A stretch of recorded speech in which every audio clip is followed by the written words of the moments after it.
And from my experience, most of these fears, they connected with misunderstanding or with some myths. And we will start with you from some foundation, from some physiology, to work with your rational mind to explain what exactly happens when we hold the breath.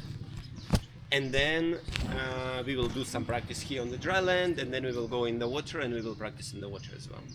And normally, if you don't have fears related to the water, breath hold in the water is longer and more comfortable. This is because we can be more relaxed in the water, and water supports us. You will experience it, you will see it. Just briefly about me, I'm one of the organizers of the festival. It is my 12th festival here, and we live in Indonesia, and we have biggest freediving school in Indonesia. So I'm an instructor trainer, and Sasha, she did an instructor course with me recently in October. So when I teach instructors, this is the very important knowledge what they need. The very important point that they need to get, that we shouldn't be focused on numbers. The first, it should be understanding and connection with body, with our sensations, clear understanding what exactly happens, and then the confidence will come and all numbers will come. I'm convinced that everyone can hold breath up to 2-3 minutes without any specific training. You don't need any magic breathing. There is no magic. It's just natural breathing, natural physiology. Our body knows how to do it and can do much more than we expected. And for me, from my experience, absolutely, most of the people, if they don't have deep fears related to breath holding, they hold their breath over 2 minutes. Even complete beginners who never did it before. Of course, it's individual. I mean, nobody can promise it, but average, it will be between 2 and 3 minutes for average normal people. If you have any questions, please interrupt me, because sometimes I can start to speak too much. I am very excited about it. And feel free to interrupt me and ask your questions. So we're going to speak now. I want to explain first about physiology of breathing a little bit and why exactly we want to breathe. Because this is the first misunderstanding. When people have urge to breathe, they think they are dying and they need oxygen right now, immediately, otherwise they will die, which is not true. I just want to check. Is it okay for me to video it down and share with my friends? Sure. Okay, thank you. No worries. So, we all know how to breathe. When we inhale, air comes to the lungs, and then from the lungs, by diffusion, goes to the blood. And when people tell that we breathe oxygen, it's incorrect. Actually, we breathe air, and air contains only 20% of oxygen. And from this 20% of oxygen, we use only 1/5. The rest we exhale. So we need not much oxygen. That's why rescue breath is working, because in our exhaled air, we still have some oxygen. But the most interesting, the magic happens inside. When oxygen comes inside the blood from our lungs, it makes connection with hemoglobin. One hemoglobin connects for oxygen, like Grab taxi or Uber of our body, and they're traveling together. From the lungs, they're going to the heart, and then heart, like a pump, push it through all arteries. We give oxygen to the cells, we take carbon dioxide, and by veins we return back to the heart. And then again going to the lungs, again oxygenation. In few words, circulation system. Very simple. What happens in the cell? We have oxygen, we have glucose, we connect them together, and we produce energy. That's why we need to eat, why we need to breathe. Two of the most important needs. But actually both of them are overrated. We don't need to eat so much, and we don't need to breathe so much. So our urge to eat or urge to breathe manifesting much earlier when we really need to do it. It was developed during evolution, so regarding food, we need to go out from the cave and kill some animal before we start to suffer from hunger. If we wait so long, we couldn't transmit our genes further. And now, as soon as we feel a little bit urge to eat, we want to go to the restaurant. With breathing, the same story. Our urge to breathe appears much earlier when we really need to breathe. And this is the first fundamental thing that we need to understand, that when you want to breathe, it doesn't mean you need to breathe. It doesn't mean you have lack of oxygen. What happens? Imagine in your body you have big tank of oxygen, you hold your breath, and from this oxygen, you used only 1 glass from big tank, and you produce the same amount of carbon dioxide. And this amount of carbon dioxide starts to irritate your brain. We have receptors in the brain which are sensitive to carbon dioxide levels. And when carbon dioxide increasing, our brain sends us impulses. You have to breathe. We still have tank of oxygen. It's not only about breath holding, it is about any CO2, carbon dioxide is your breathing regulator. So you start running, you produce more carbon dioxide, and your brain tells you, breathe more intense. And you start to breathe more intense. It doesn't mean you have lack of oxygen. This is how your brain wants to release carbon dioxide, which is accumulating in your body.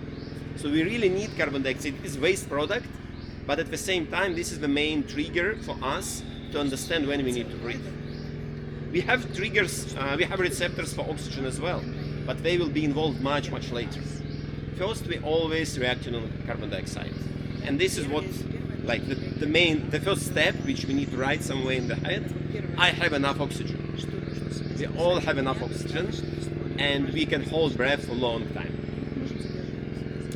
And then the practical part. So how exactly we experience this urge to breathe? Everyone tried to hold the breath. What did you feel? Physically. Not about panic in the head. Physically, what do you feel in your body? In the diaphragm. It's a little bit later.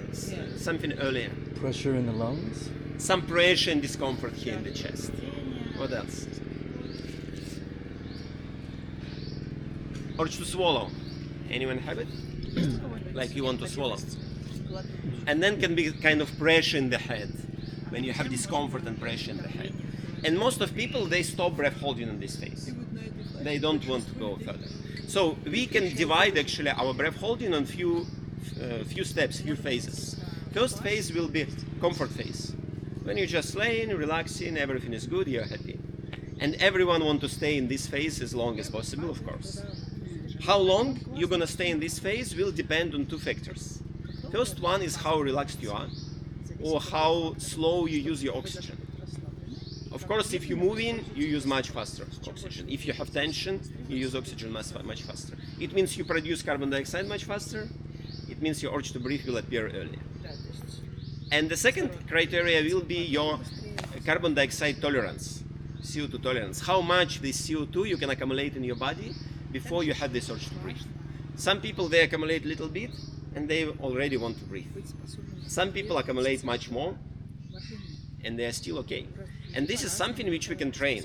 And actually this is one of the things what we train when we do regular breath holding. I like idea like with gym. I come and first time with 1 kilo and after 1 month 5 kilo. We have this kind of muscle for carbon dioxide in our brain, and if we have regular training, it adapted as anything in our body, and we are not reacting so sharp to this urge to breathe. And then finally, when we come to that level, to the threshold, we have this first urge to breathe, as we spoke. Discomfort, urge to swallow. The good news that this stage, we call the discomfort stage, it's quite short. If you go a little bit further, normally it is about from 10 to 30 seconds. With some experience, it can even disappear. For some people, they don't have it. I don't have it. And if you go further, then the next step, we called it contractions. Someone told it already. It means your carbon dioxide level increases so high, so your brain starts to send impulses to your breathing muscles. Let's exhale. And your breathing muscles start to contract like you want to exhale. But because we're holding here, it looks like hiccups. This is what we call contractions. And it is very interesting experience, and it is very interesting sensations. When contractions started, they will never end. At the start, they can be very gentle and soft and comfortable, but as longer you hold your breath, as stronger, as faster, as more painful they will be. At some point, it can be. And when we speak about long breath holding, we have 2 goals, kind of 2 main focuses. First one, to be as much relaxed as possible, to stay as long as possible in this comfort phase. And then the second goal will be to manage contractions somehow. Because you cannot fight with them, you cannot keep them, you need to allow them to be, to soften them, and just observe. And this is where the mind game started mostly.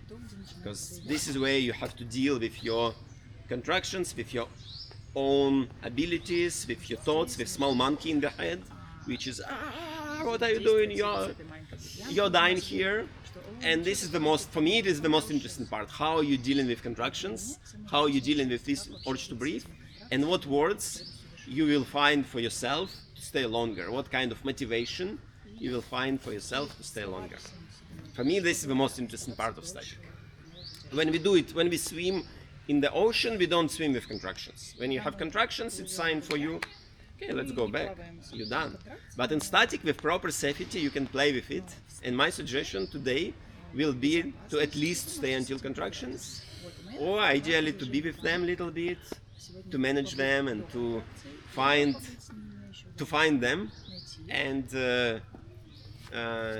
greet them as good friends.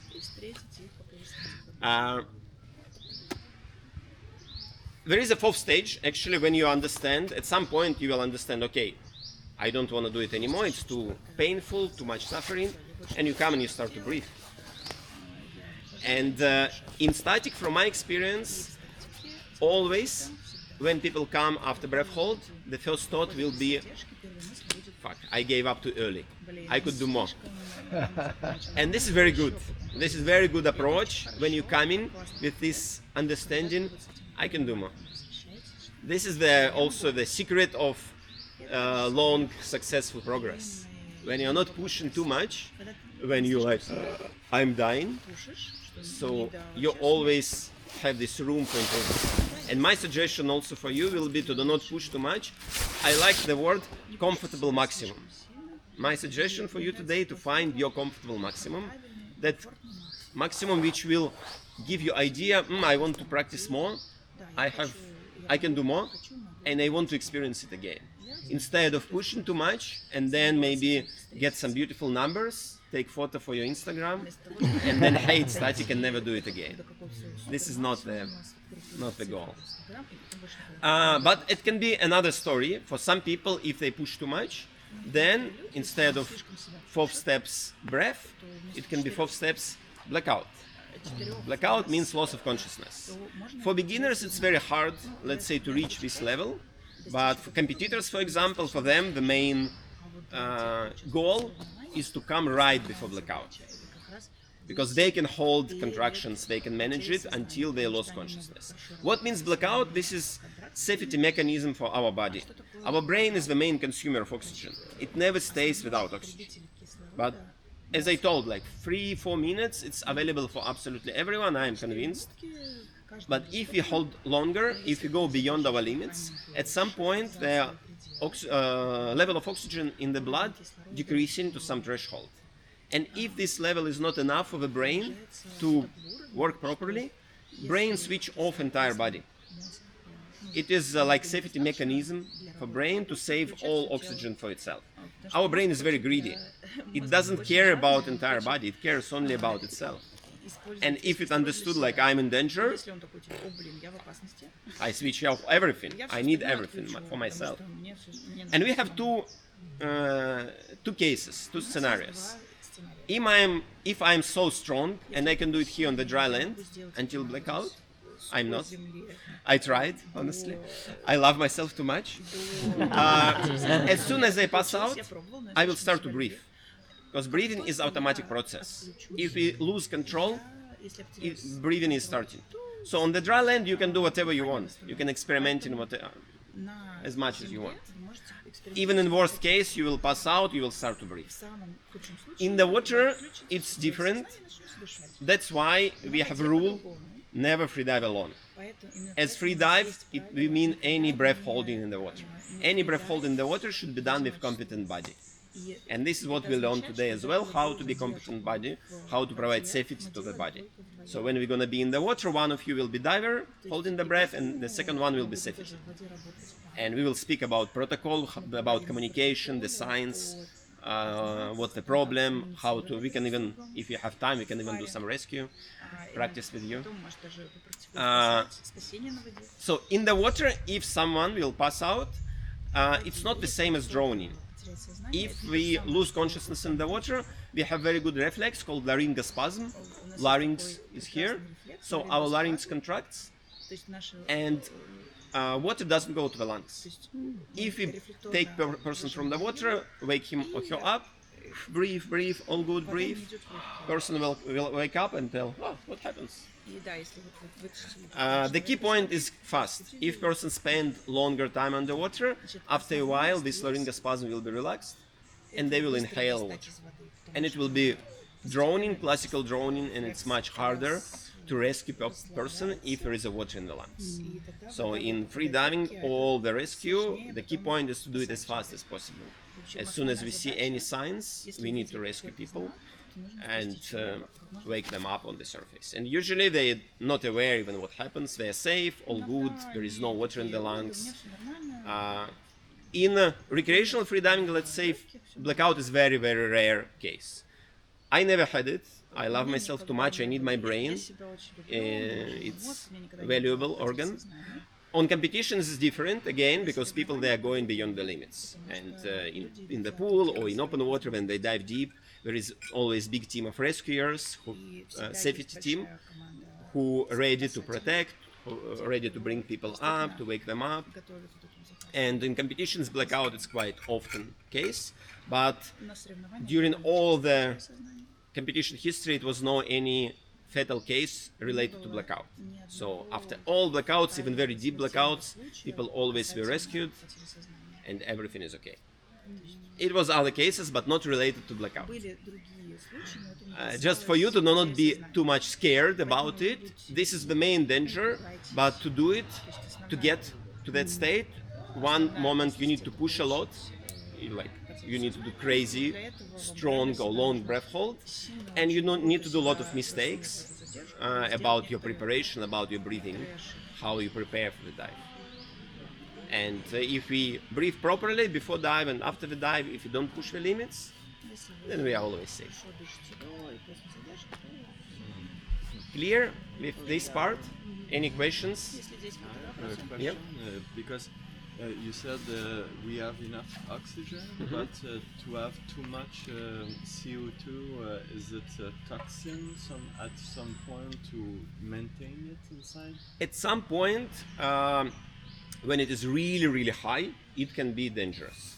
Let's say maybe you heard about breath holding after breathing pure oxygen. The record more than 24 minutes. So people breathe like 10 minutes pure oxygen and then they hold the breath. And the record 24 minutes with no breaths. It's not free diving, it's Guinness record, it's separate thing.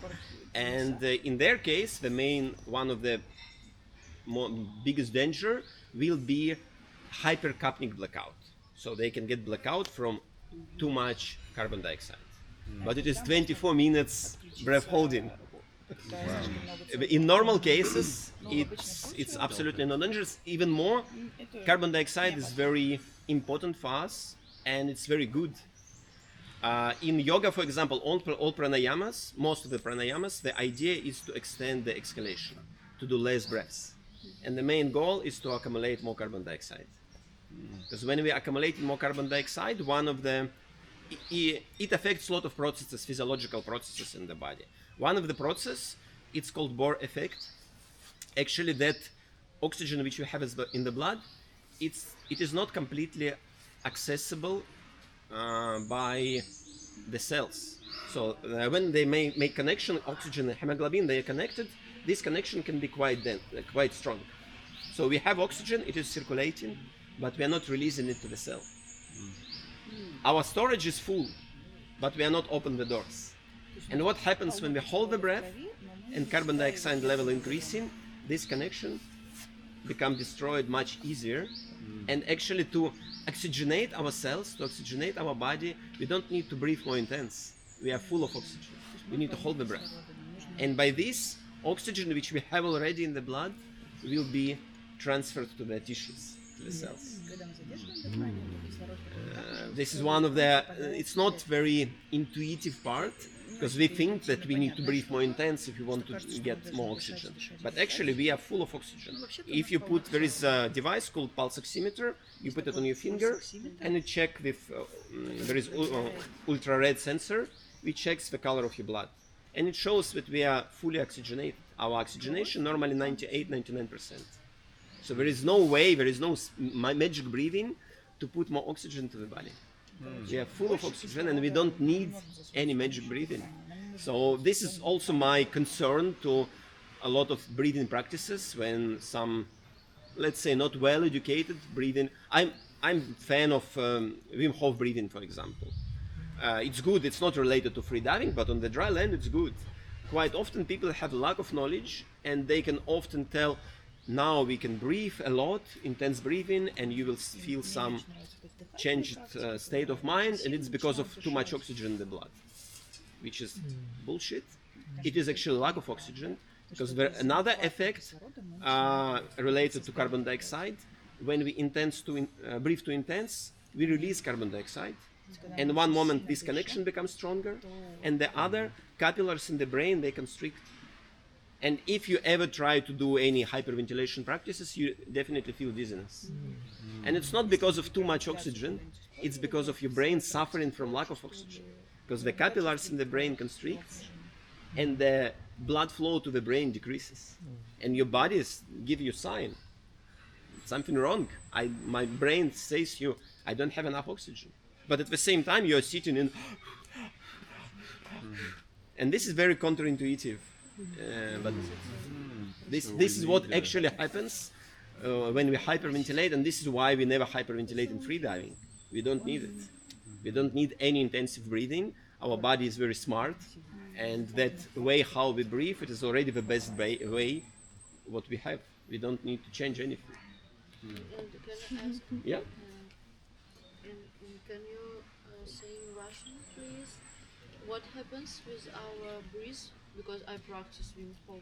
It's about Wim Hof, это не про Wim Hof, а это как раз Скажи, про спроси по-русски. гипервентиляцию. Ну, вот как Wim Hof, когда у тебя идет постепенное увеличение задержки дыхания. То есть, Да. мне это очень хорошо, для Wim меня Hof это всё в утренняя порядке. практика, которая мне как бы активности дает. Я как поэра 2 чашки выпью. There is nothing wrong with Wim Hof breathing. It's just not connected anyhow with in water. And even Wim Hof, he tell never do it in the water. On the dry land you can do it, but what happens when you do this kind of practices? You cheat in your body because you remove carbon dioxide from your body.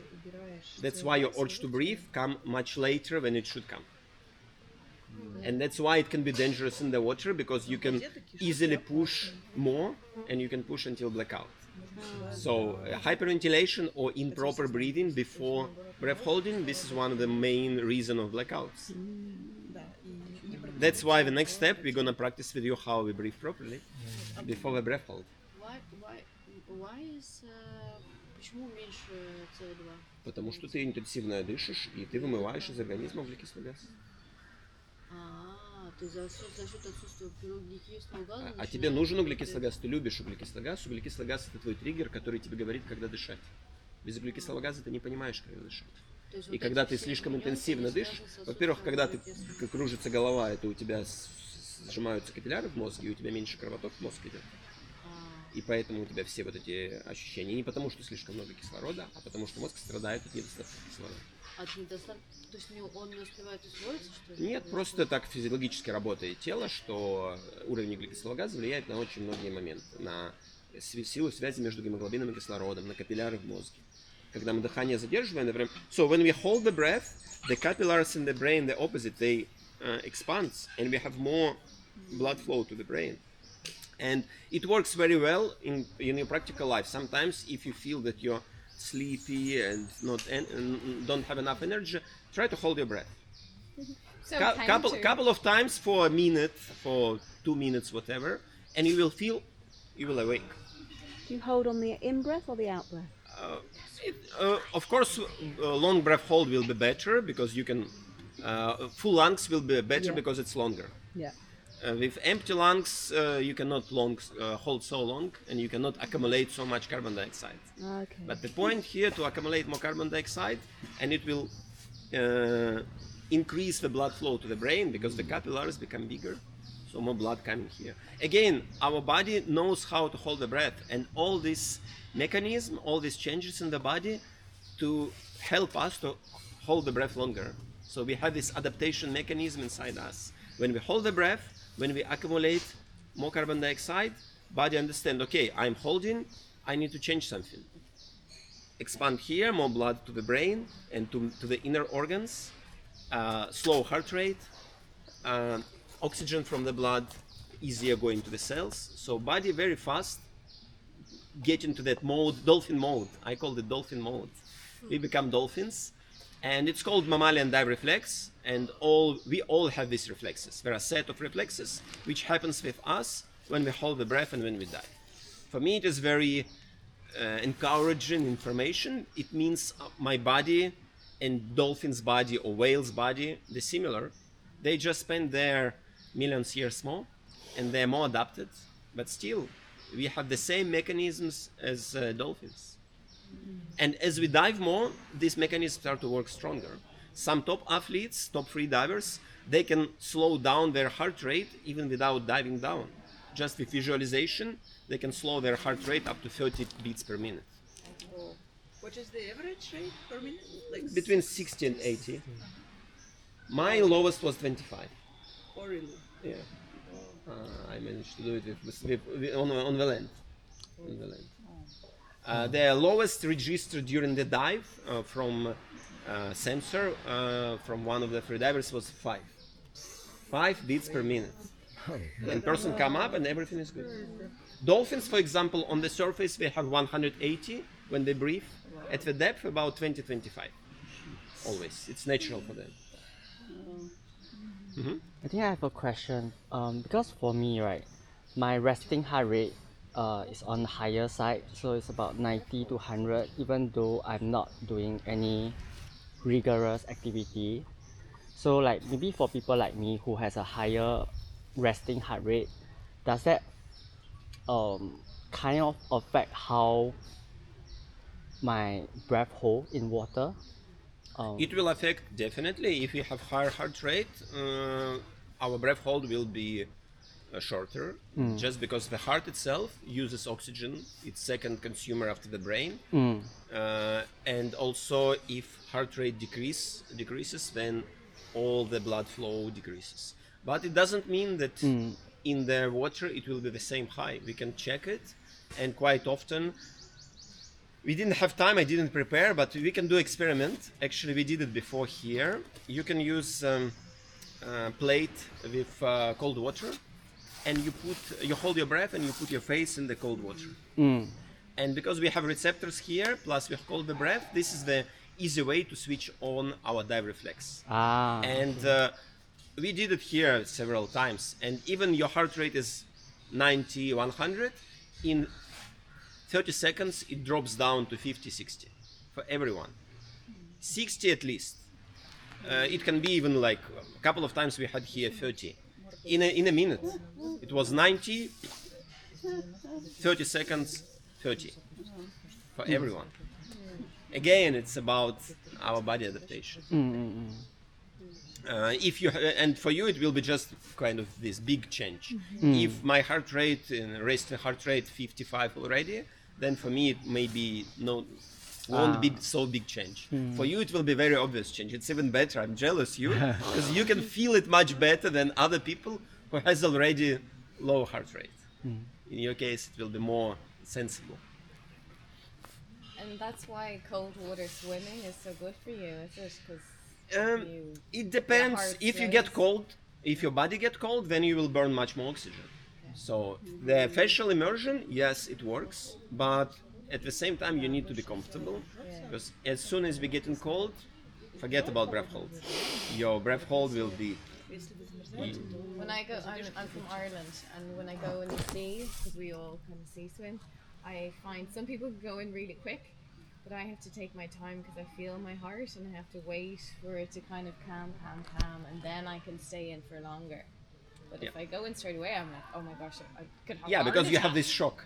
Yeah, the shock. And then circulation is something I wanted to ask you about, because I find the circulation is harder, like it goes, that numbness in the legs. Like, Yeah. how to understand that? This is also what happens. It's called, in physiology, it's called peripheral vasoconstriction. Oh. So the capillaries in the extremities, they constrict, and blood moves to the core, to the central organs, to protect the central organs. It happens even when you go to cold water without any breath holding, but it happens during breath hold itself, because this is also helps to hold breath longer, because we don't use oxygen for organs which can stay without oxygen for a while. We use this only for main organs, which vital organs like brain, heart, inner organs here. So this distribution of the blood, changing the blood flow, this is also what happens during breath holding or during cold water swimming. It has similar effect. There is a side effect from this. It's funny, side effect from peripheral vasoconstriction. It's called immersion diuresis, or urge to pee. In cold water, you want to pee quite often. And when you hold the breath, also there is a joke that free divers divided on two groups, who pee in wetsuit and who lie.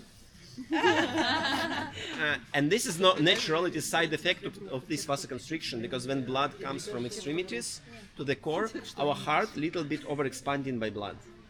And for heart, for our body, this is sign I have too much liquid.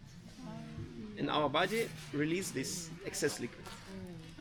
So in cold water or when you're holding the breath, urge to pee, this is absolutely normal. And it means your dive reflex is working. All good. Кирилл, let's practice. Yeah? А можно эти вопросы? Yeah? У меня относится к почему после еды, ну прям короткий, почему после плавания так хочется жрать? Не могу тебе ответить. Это индивидуально. Нет Это никакой индивидуально. связи, я думаю, что калории сжигаются. Это индивидуально. Why after swimming you wanna eat so much? I don't know. It's individual. I don't want to. Yeah? For sure, it's only mine. Okay, so I also. I also. Yeah. Woo! okay, you're not alone. You see. Let's have a seat with straight spine, comfortable